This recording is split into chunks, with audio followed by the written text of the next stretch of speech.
心にかすむ春の月この想い風とな一年宵の空に淡く溶けて消えゆくあなたの強く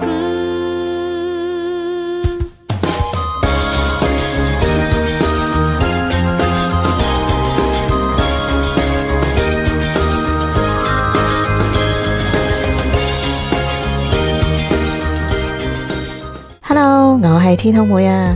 今朝我哋好早起身啊，8點半呢，我哋就預備要 check out 啦，因為我哋要去京都啦。我哋先去到 lobby， 用返部自助機去做 check out 就得噶啦。咁呢間酒店呢都幾方便噶，咁行幾分鐘呢就到心齋橋嘅地鐵站噶啦。咁我哋呢會搭地鐵去梅田站。咁先去咗阪急遊客中心攞阪急京都一日票先。咁張飛呢，我喺出發前呢已經係 Klook 買咗噶啦。我哋去買個飯團食先。咁我哋買咗2個，都幾好味噶。咁食完呢，我哋就去阪急電鐵嘅月台等車啦。咁原本坐特急嘅話呢，應該40分鐘左右呢，就已經去到京都噶啦。咁但係架車遲遲都未開嘅。我哋而家竟然撞到呢班車係有人身事故，可能撞咗車，咁所以呢度呢，我哋唔可以搭啦，我哋要轉第2個方法過去京都啦。咁職員呢就建議我哋呢就搭 JR 去嘅，咁於是我哋跟住有限嘅指示，又喺度揾啦。咁見到個 JR 大阪站啦，咁佢一個大站嚟噶，咁所以又要啲時間去揾邊度入閘啦。嗱聲上埋個月台先，咁坐大概呢50分鐘嘅車程度啦。唉，急完一輪，暫時放鬆一下先啊。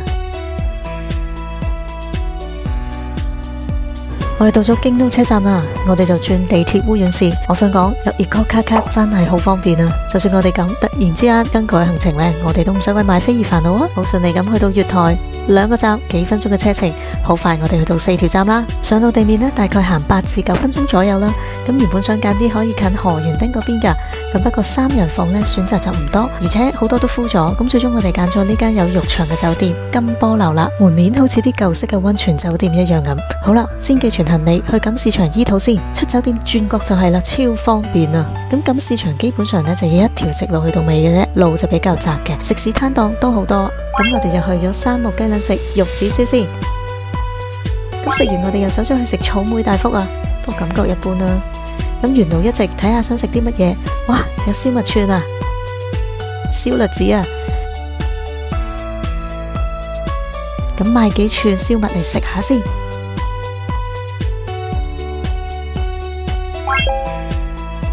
行到最盡頭呢，就係錦天滿宮，咁供奉智慧同埋保佑生意興隆嘅神嚟嘅。咁我哋逛咗一陣，要去南山啦。咁正常呢係可以搭阪急電鐵嘅，但係好似未正常返啊，咁唯有要搭巴士去啦。終於都到啦，嚟到已經差唔多就嚟3點鐘啦。咁呢度真係好舒服啊，同埋好開闊。咁見到好多人呢都就咁坐喺度嘅啫，好超啊！望住條河川同對面嘅櫻花景呢，超級舒服。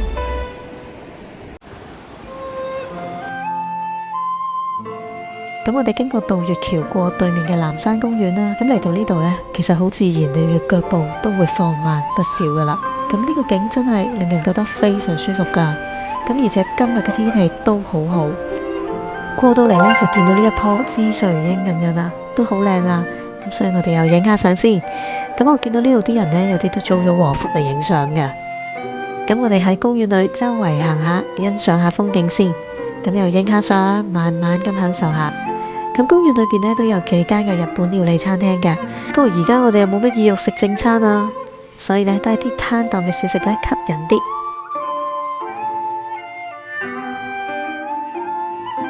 咁我就試咗個櫻花雪糕，味道呢就較淡，不過我都食得好滿足啊。仲食咗燒團子同埋五平餅，五平餅嘅口感呢有啲似米餅咁樣嘅。坐喺呢度嘆小食，爽啊！我哋食完嘢再喺度影下相先。哇！呢個橋景唔錯喎，地下有好多櫻花已經被吹落咗啦。跟住我哋沿住河川一邊走，再一次感受一下咁靚嘅郊外景，真係別有一番風味㗎。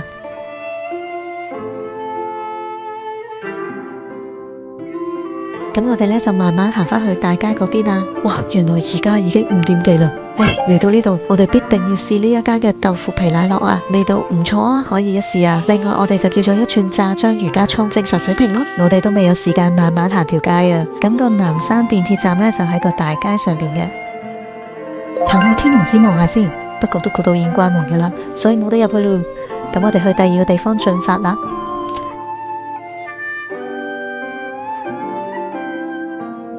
咁再行前少少呢，就係竹林之小徑啦。咁呢度呢，相信大家都好熟悉，點解咁大熱噶啦？就係臥虎藏龍嘅取景地之一。不過我哋過嚟嗰時候呢，可能太晏啦，已經冇陽光，咁所以影出嚟嘅感覺呢，已經爭好遠啦。咁我都見到有啲遊客呢，都會坐住人力車去遊覽呢度嘅。咁我諗若果有陽光嘅話呢，我相信呢度會靚好多噶。小徑裏邊呢，就有個神社叫做野公神社，咁聽講呢，求學業姻緣都好靈噶。過咗條路軌，仲有另外一邊嘅竹林。不過呢就好似差唔多，咁所以我哋都折返啊。咁啱有火車經過，即刻影低呢個鐵路櫻花景先。我哋行返去大街呢，差不多都6點幾到啦。咁其實好多鋪頭都已經關門噶啦，所以都冇乜嘢行。哇！不過意外，我哋見到一個咁靚嘅黃昏街景啊，同埋遇見櫻吹雪啊！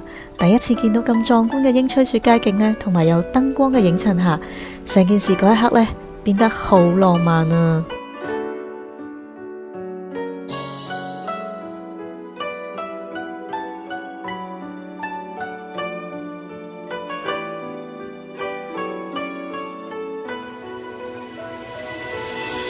咁喺南山站呢一度呢，就有一個 Kimono Forest 和服森林，佢係由600條經有蟬和服嘅圖案啦嘅一啲圓柱組成嘅一條小徑嚟嘅。喺黃昏到夜晚9點呢，就會着燈，超級靚噶。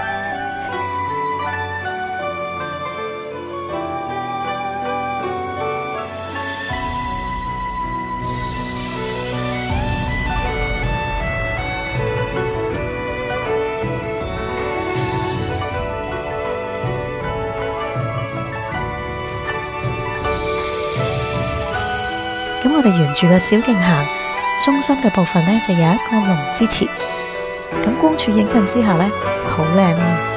咁我哋呢，就喺呢一度影多一陣相，就預備搭車返酒店啦。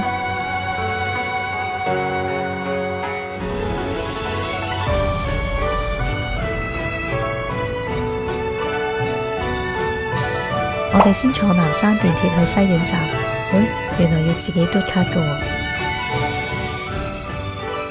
咁跟住呢，我哋就坐阪急電鐵去烏丸站啦。張1日票終於有得用啦！先嚟個快速嘅 room tour 先。咁佢仲係用緊舊式嘅鎖匙開門噶。咁我哋一入門口呢，你會見到個洗手盆嘅位置啦，跟住就係浴室啦。咁有淋浴同埋浴缸嘅位置啦。咁呢度有個小型嘅鞋櫃喺玄關。咁跟住一眼望晒就係榻榻米嘅和式房啦。咁職員已經幫我哋鋪好個床噶啦。咁地方都夠用嘅。小偏廳上邊呢就可以掛衫。咁有個雪櫃啦，同埋有台燈同埋有衣櫃噶。咁裏邊有浴衣提供嘅。咁台上面有啲精美小食提供，同埋有茶包，都係好日式嘅風格。呢個係茶葉嘅香薰。我哋出去揾食啦。不過8點半呢啲鐘數呢，其實冇訂位，有啲難度啊。咁間唔係 full 晒呢，就要等好耐。去埋了貴族攞定飛噶啦，最後我哋選擇食麥記。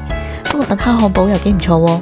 食完嘢之後，我就要去買聽日用嘅 One Day Pass 車飛啦。咁上網睇過最近呢間酒店有得賣，搞掂。跟住我就順道去賞櫻啦。行去高麗村同埋木屋町一帶，係佢一條南北嘅直路嚟嘅。哇，原來呢度好靚噶喎！第一次欣賞野櫻嘅小路，好特別啊！夜晚佢哋就會特別打燈，勁有 feel 咯。咁河村兩旁呢都係餐廳同埋商店，所以附近都幾熱鬧，仲見到藝妓添。喺呢條橋望過去，確實係幾靚噶。我想講係沿路都好靚啊！大家若然想睇夜櫻呢，高麗村必定係你其中之選啊！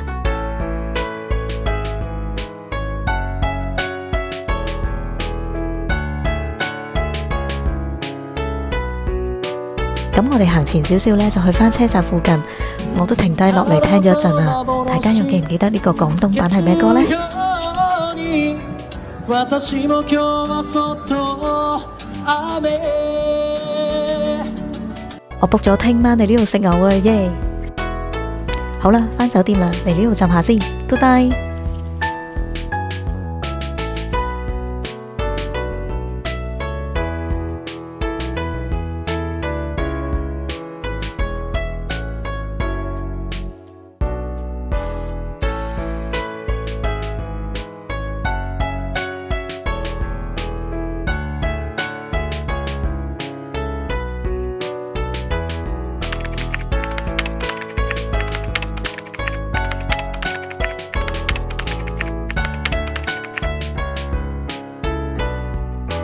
多謝你哋同我一齊完成 Day 3嘅賞櫻之旅啊！咁鍾意我條片嘅朋友，歡迎留言、讚好、分享，記住 subscribe 埋我嘅 channel 啊！撳埋鐘仔，下條片繼續我哋 Day 4嘅行程啦！拜拜。差唔多好啊，因為喺呢邊另外一邊行過少少啦，唔係呢邊未啊？錄緊啊？係啊，錄緊啊！唔好意思啊，過多少差唔多。